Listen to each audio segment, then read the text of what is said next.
Welcome back to the Dad podcast. I'd like to take this opportunity to thank our sponsors, Chill Gas Plumbing and Heating, Maslow Furbies, and Snack Depot. Thanks, guys. So, Mike, again, as I said, thank you very much for coming on and again being a guest on the Dad podcast.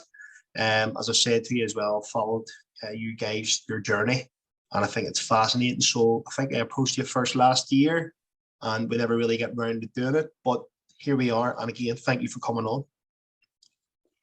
Well, thank you, Marty. I think when you approached us last year, I think we were in the middle of something, weren't we? You were. I think we were actually walking. So yeah, no, it's a pleasure to be on. Thank you. Thank you. And again, coming to that walk, we will get to that, as I said, and that's exactly what you were doing when I approached you. So you were very busy, to say the least. But again, I'm obviously going to write a brief description when I post this, but I'd like you to kind of start off and tell us, how this came about, the Three Dads. Sadly, myself, Andy and Tim, the Three Dads Walking, we're all fathers who've been bereaved by suicide. We've all lost daughters. I lost my 17-year-old Beth in the end of March 2020, right at the beginning of lockdown.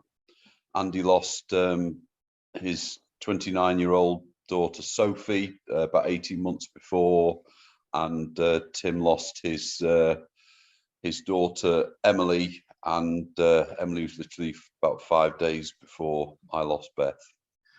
Yep. Okay. And did you guys know each other before you started on this journey? No, we didn't know each other. I first met Tim over the phone. Remember, we live in different places. I live in Sale, Manchester. Tim lives way out in Norfolk, hundreds of miles away, a little place called Sholdham near Kings Lynn, and Andy basically lives up in the lakes. So same distance the other way, just about. He lives near a place called Penrith in the lakes.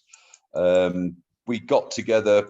I lost Beth. I was plunged into an absolute. My life was shattered. People say devastated. It's far too small a word. The world totally changed colour. To lose my youngest daughter, my little girl, the thing I love most in the world, plunged me into basically a suicidal spiral myself.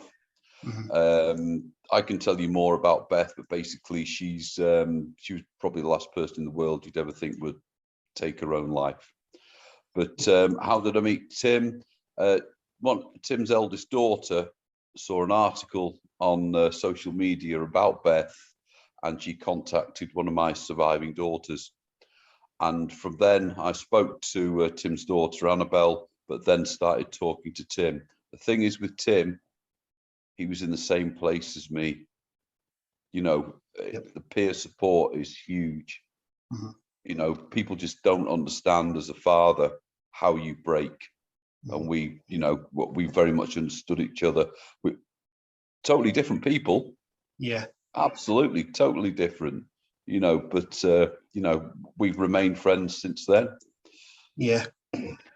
Brilliant. Okay. And just to kind of, as I said, we talked off camera, and obviously, I said to you, having lost a child, and again, I can only imagine, I'm a father myself, how that would feel. But where I can relate, and what I seen quite heavy, was I lost a friend of mine, quite a close friend of mine, a childhood friend, and I've just seen what that's done to his parents. Now it's hard to watch. It's hard enough as a friend, but seeing them guys losing their baby boy, basically, I can only imagine what that does. And as I said, when I seen what you guys were doing, as I said, in terms of, you started off, you met. How did you end up meeting then and deciding to go on the journey you're on? Well, myself and Tim talked for quite a while. I never knew what Tim looked like for about a year. He was just a voice on the phone. But we talked regularly, every week, every few days even. If something happened, whether it's do the coroner's court or anything like that, we spoke to each other. We supported each other. But at the end of the day, Marty, we're dads. I've always been very proactive, and I felt the need to fight back somehow. We knew nothing about suicide before this. The figures are biggest killer of under 35s in the UK. nearly 200 school children every year take their own lives. Yeah. Wow. Scary. Who knew? I didn't know. I lived in absolute ignorant bliss. Yeah. But it's obviously a UK-wide problem. So to illustrate the fact, myself and Tim talked about maybe walking from one home to the other. Yeah. And we loosely talked about it. And well, basically, I started doing a few courses and things with Papyrus, the charity Prevention of Young Suicide, because I wanted to do something for charity that prevented, that were proactive in this. So I started doing some courses, and I heard about another guy called Andy Airy, who lived up in Cumbria, who was also very active, you know, sort of raising awareness and money for Papyrus in his daughter Sophie's name. And I actually bumped into his son on one of the courses, and it just started all clicking that, you know, Andy was a big outdoor man. Well, he's not that big actually, but he's definitely an outdoor man. And he, you know, basically I got in contact with him, and I put a loose idea in front of him. You know, do you fancy doing this 300-mile walk to raise awareness and fund Papyrus? But also, it was the important thing as well, Marty, is we were also doing it for ourselves. We were being proactive. We were taking it out there. Yeah, I can only understand that. Yeah, again, as you said, it is literally being proactive. And you know, you've showed me actually you're wearing a nice jumper there, and it is the charity that you support. Then, isn't it? Yeah. Oh yeah, yeah. I tend to wear these things nearly every day now, believe it or not. But you know, but we are so busy doing stuff, you know, calls and everything. But it just shows you what's going on out there. You know, people are concerned. Yep. You know, I believe. Sorry, go ahead. No, obviously, please stop me if I'm going on. What could be more precious than your kids? Yeah. There isn't anything. And the sad fact is that I think so many people, every suicide's different. You know, I'm not just tarring this with the same brush, but so many people are living in ignorant bliss, like I did. Yep. And we need to spread that awareness so people can spot the signs, can support people, whether it be themselves or whether it be concerned others.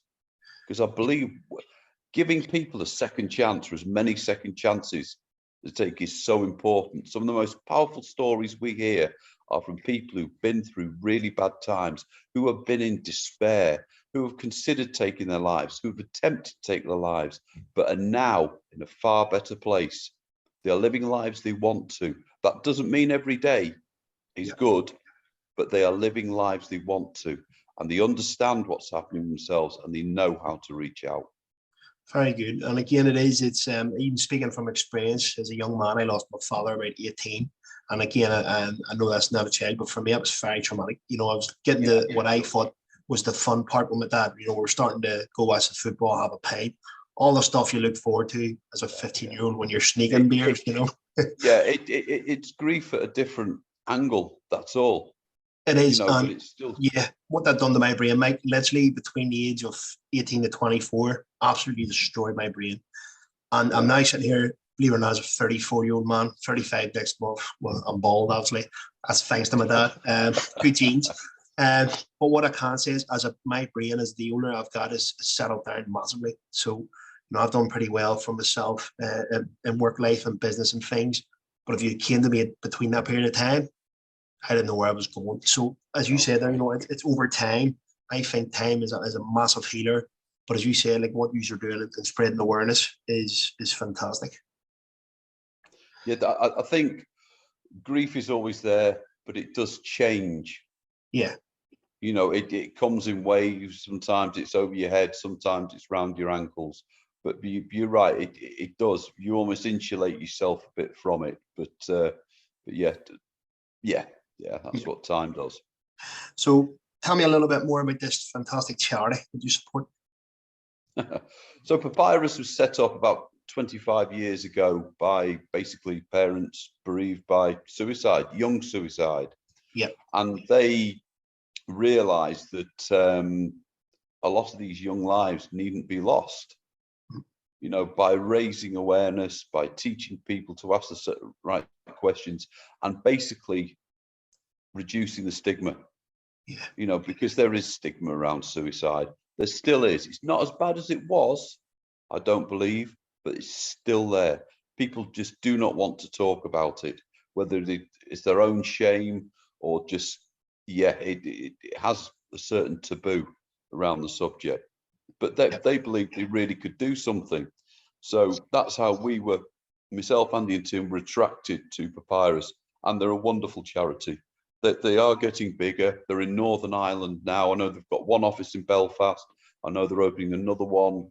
Forgive me, I can't remember the name where it is, but they're going to open another office. So they're there as well. They operate as well the Hope Line UK that will soon be 24 hours. It runs from 8 till 12 at night now. That is for young people who are struggling, who are maybe in a bad place, who are considering taking their own lives. Yep. They can ring and speak to an expert at the other end of the phone.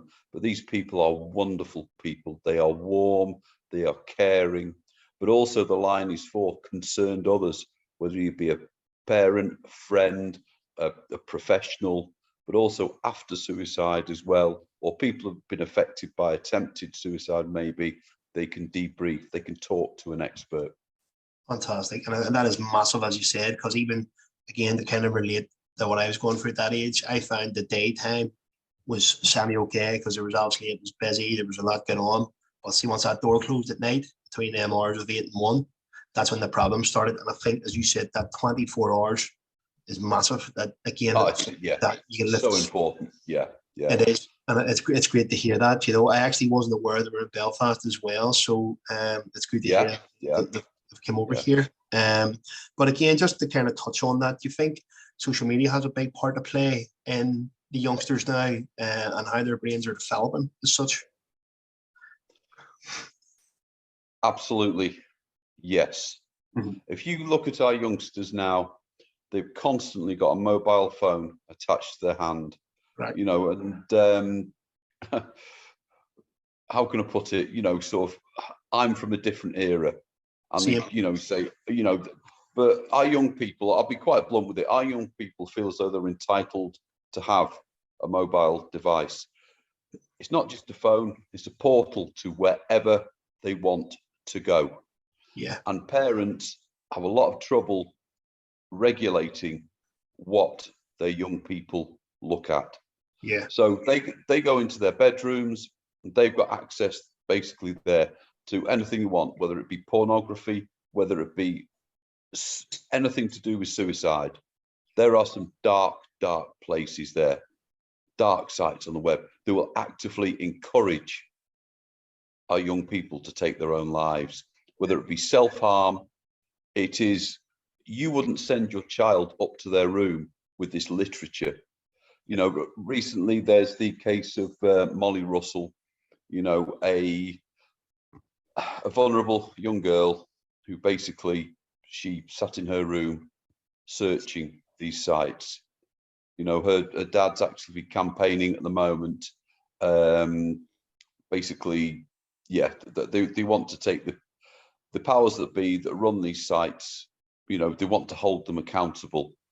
Yeah. And they absolutely need to, because the internet's grown up and it just does not have the regulation it should.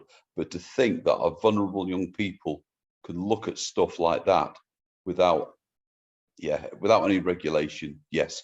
I think social media in many ways as well, whether it be bullying as well, it does play a part, but we need to go back to education here. Yep. And maybe educate our young people how to use their mobile phones, the internet, all the rest of it safely. So true. And the reason I asked that, there's a guy called Gary Vaynerchuk, Gary V. Have you ever heard of him? He's American. I don't think. Okay. So what his theory is, like, I kind of, again, we have a 3-year-old. We also have a stepson's 12. So he's just got his phone. He's on TikTok. But I was quite nervous about that. I'm quite nervous about the 3-year-old again, whenever he gets a little bit older. Basically what this guy has said is, I think it's a fantastic point, is that you need to be trained young how to use social media, to basically how to disconnect your brain from, you see that influencer driving all sorts of cars, fancy life, and it'll make a lot of young impress more people. Go like, why is my life going wrong? Which will then spark other thoughts. And that's kind of why I asked, because when I heard that point from him, you know, I think social media is a massive, you know, even people you might have went to school with, or when I see it, you know, and you know, a lot of them, if they aren't doing as well as you and stuff, it triggers all sorts of negativity in their minds and stuff. They start comparing the lives, and you know yourself, sometimes social media is rosy in the garden, and it's not. It's as you said, it's a very dangerous place. And I agree with you. I definitely think it has to be regulated. A lot of our campaigning thing is done over social media. That's the positive part of it. Yep. But on our walks, obviously, we're talking to parents constantly. You know, every day we're joined by bereaved parents, and social media certainly plays a massive part in our young people's mental health. Yeah, and as you said, yeah, hopefully there will be regulations for that. But again, you know, we'll have again in 2021 the walk between the homes, and I see a name called Daniel Craig there. So enlighten me. Yeah, well, Daniel Craig and Nicole Kidman, and actually United legend Lou Macari as well. But they all donated £10,000. Lou Macari actually donated 10,001. But the thing is with them, I don't know what's going on in their lives. I don't know how or why they wanted to help, because they sent messages and things like that, messages of support. But mental health issues and suicide does not discriminate. That is what we must remember. And say they all gave us some media exposure as well that was very important for us, you know, so we're massively grateful, you know. And even on the second walk last year, 2022, you know, we got messages off them, and, you know, and that's absolutely fantastic. It is, because going back to the social media side of things, it can be fantastic for other things. So as you said, without the social media, the likes of Daniel Craig, Nicole Kidman, and how do you pronounce that guy's name? Lou Macari? Lou Macari, yeah, you have to have a look back. Yeah, he was United legend in the 70s. Yeah, great player. Yeah. So again, I had his poster on my wall. Yeah, that's fantastic. That's a Jamie Carragher for me. I know we had a Barney off camera about Liverpool United, but that would be Jamie Carragher for me then, basically, you know. So Jamie Carragher, yeah. So, but no, as I said, that is the good side of social media, where you know there is a lot of good happens. And one thing that I done a number of years ago with my social media, for instance, if I scroll down and I see again like a site being constantly negative, for any news channel, whatever it may be, just posting negativity, unfollowed. I just want to go down my news feed and laugh. And again, if there's people, as I said, I'm going to meet a fella tonight who's struggling a little bit, then I can notice that. But yeah, as you said, again, with the social media, again, you get the likes of that, which I think is the good part of it. But again, so what was the walk between homes? And you touched on that a little bit. Did you do this then, the 2021, sorry? 2021 was between our homes. Yep. So, you know, it was 300 miles. You know, people do, you know, bigger challenges, you know, harder challenges. We were walking 20 odd miles a day, but that wasn't the point. We were walking. And what we saw right from the off on the first walk, we were joined by other bereaved parents. Yeah. We realized we walked with our own grief, but other people were coming to see us. So myself, Andy and Tim rarely talked to each other when walking, because these people were going from one of us to another others, and we were just walking, and we were learning things. You know, a lot of our opinions are lived experience. People have told us these things, and one of the things that kept coming up was our young people are not equipped to deal with the pressures of life today. 100%. So if we go back to it, I think schools must get a balance between academic qualifications and life skills. You touched on social media there. You're talking a holistic approach of well-being, suicide prevention, how to live a healthy life.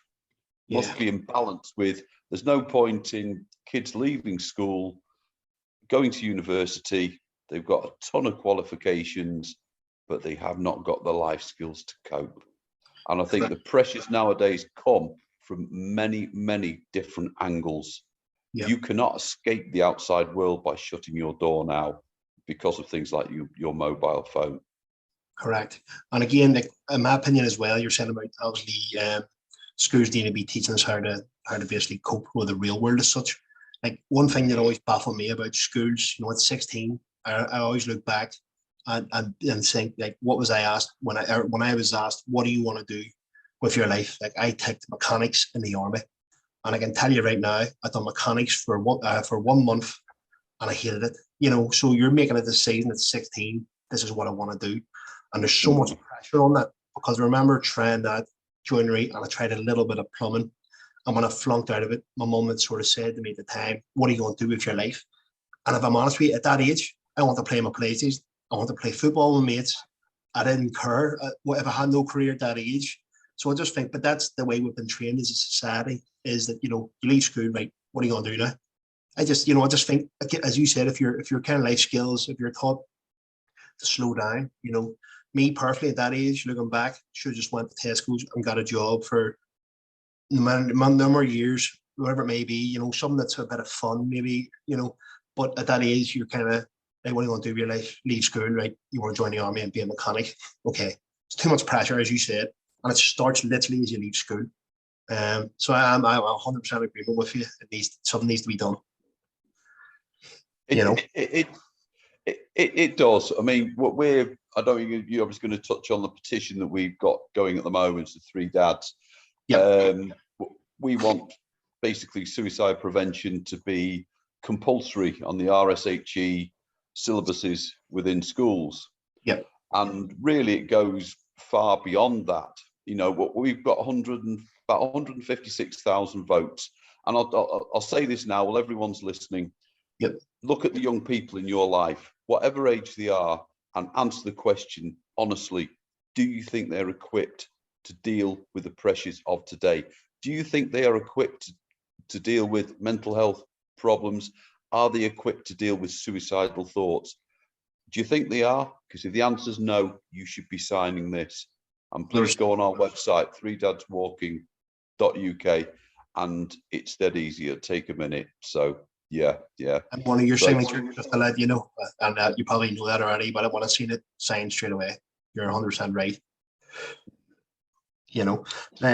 But again, to touch on the petition, and you're obviously you've got a debate there as well. So again, as you said, you want people to go sign that. But yeah, again, it's you've got Pride in Manchester. So tell me a little bit about that. Do you get an award?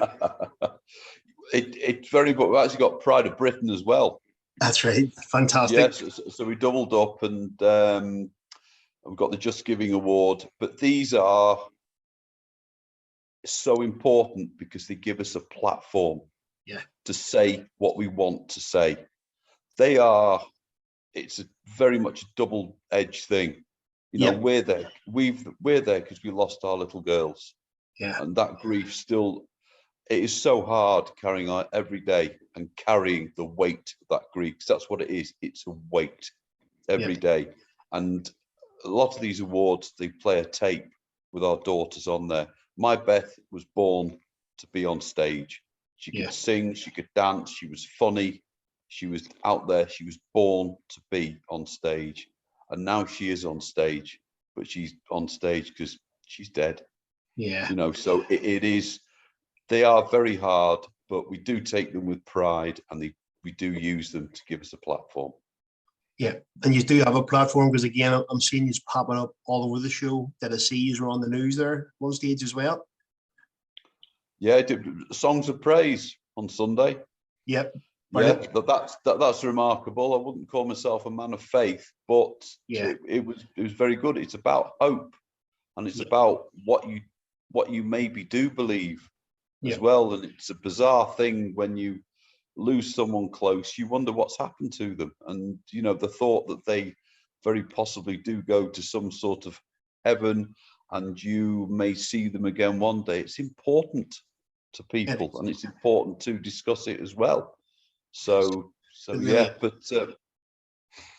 no, fair play to you. As I said, I am really happy you've come on. As I said, you were very busy. You've done a massive big walk, as you said. But again, how was the legs after that? Well, it's fine, but you remember we walked in 2021. We walked this year as well. That's right. You know, 2022, wasn't it? Yeah, 2022. We walked through all the parliaments. We started at Stormont, but we were reasonably low profile because the Queen had died just a couple of days before. So we walked with respect, with our flags furled. But then we flew over to Holyrood, but we couldn't get near there, so we had to walk a little further south. But as we walked over 31 days on the run, but it was the same. People kept coming to us all the time. We didn't walk alone again. And these walks, there's the physical side of walking every day. The UK is beautiful in parts, and the people are wonderful as well. And it is a very, very powerful thing to do these walks, you know, and know that we may be doing something. I mean, we've raised now, including gift aid, over 1.1 million. But and it is important. It all goes to Papyrus, but also the awareness and the conversation, and obviously we're pushing the petition. You know, that they're all important things that we believe that we can push out into the world and hopefully make a difference. It certainly will. It'll make a massive difference. So it will. And again, it's just unfortunate, you know, well, I suppose it's good that we can do it soon. It's just unfortunate we don't live closer. We'll have a bit of sea between us, you know. I could shoot your hand, but it's very commendable what you are doing. As I said, I am extremely happy that you've come on and shared your story. But before you go, I'd like you to do one thing. Will you do me a favour? Plug your socials. Again, we're in Northern Ireland. I don't know what type of following you have here, but again, I'd love you just to plug your socials and your website, please, as well. Yeah, absolutely. Yeah. So, if you could tell us all about that, please. So, okay. Well, we're obviously on Facebook. Our website is www.3dadswalking.uk. Please look at that. It's got links, obviously, to donate to Papyrus is one thing. It's also got a link to the petition. But if you want to read about the girls and us, you know, we're very proud of it. I'm not the social media person, but we have all the other, like Instagram and stuff like that. So, you know, please jump on them. Brilliant. And again, thank you very much for coming on and telling me again all about your journey. And you aren't finished yet, you know. So no, we're not. We are not finished yet. We've got meetings this week, and hopefully we'll get the debate soon, and then we can make some more noise. But thanks for having me, Marty. Really appreciate it. Likewise. Thank you very much. Take care. If you've made it to the end, don't forget to like and subscribe to our podcast. Thank you.